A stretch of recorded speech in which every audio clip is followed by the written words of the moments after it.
जे मासुमली आज गोटे नुआ ब्लॉग के आपण मन के स्वागत करुचे। देखो ये आम सकाल ब्रेकफास्ट सरी सारा न बाबूर बापा ड्यूटी बाहरी सारे न बाबूर बापा ड्यूटी बाहरी सारा भितर बाबू भी बाहर खेलुचे से भितर मुझे लंच प्रिपेरेसन टा करदेसी। लंच रे आज आम बनईसु गुआसेमी आलू भजा आ मुनगा भजा आ सारू झोल भिडियो बनाबार तो पासरी देछे क्या करबे कह। छोट छुआ लगे सब एंता ही हेसी ताके धरिक फिर रांधबार के पड़वा से खेलुला खेलला भितर फिर पलि आसला माँ निके जिमी बोलिकी क्या करबे छोट छुआ है ना ताके धरिक फिर इटा रांधि बसली न मुनगाटा भाजबार बाकी थी जे से मिर्चा मसला जहाँ देवार कथा से दे दूथी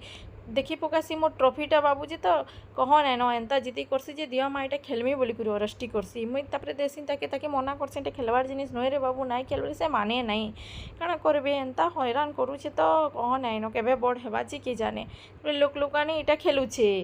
जेन हसी देसी तो काଣା कहबे। एटा संध्या बेले आमे बाहरी थीसु टे छात पर के बुलबार लगी बुल्ला भितर दुई माँ पुओ गोटे सेल्फीटे नहीं जाएसु सेल्फीटा केनता दिसचे कमेंट टे कहबे। एटा रातिर डिनर लगी मुई प्रिपेरेसन रे लागी गली न पनीर मखनी बनाबार लगी पनीर मखनी डाली भात आलू भजा बीन्स भजा और बड़ी भजा आमे रातिर डिनर रे बनईछे आपनको केनता लागबा जे निश्चय कहबे। एटा बाबू आमर पढ़ुचे पाठ तार आपा गोटे खेली आइथिले बेले से खेलुथिले दुई जण एंता बदमाश ले जे मुई पढ़ी बस बोलिले निजे निजे इटा बही बाहर करी पढ़ी बसीचन पढ़वाटा तो सरला दुई जन कर तापरे बदमाशी तो स्टार्ट है एंता बदमाशी हेले जे तो घर दुआर बेडसीट पतर किसी अवस्था नाइन